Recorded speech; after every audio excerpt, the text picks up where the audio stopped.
Harootae yeroo wayii namichi beekaan tokko namicha yeroo hedduu gaddee of dhiphisu tokko gorsuu barbaade kottumee har'a waliin bashannannaa jedhee kubbayyaa fi ashaboo xiqqoo tokko qabatee dooniidhaan haroo irra deemuu eegalan. Booda irrattis bishaan kubbayyaa qabatee dhufe sanitti guutee ashaboo harka kan kee tokkicha guutii itti naqii waliin dhahii dhandhamii dhandhama isaa natti himi jedheen. Innis dhandhamee hedduu dhangaggaha jedheen. Erga inni dhandhamni isaa hedduu akka ulfaatu itti himee booda amma immoo ashaboo hamma wal fakkaatu harootti naqii dhandhamii dhandhama isaa natti himi jedheen.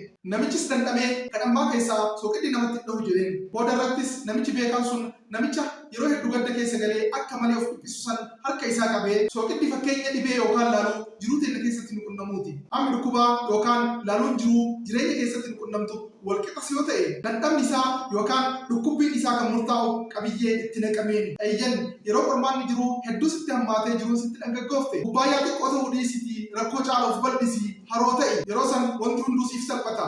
Yoo qabiyyee kan kee xiqqeessite immoo wanti laaftuunis sitti ulfaata. Maatii tiktaakii kennaa ta'uu fi yuutuubii kenna sabskiraayib gochuu hin dagatinaa.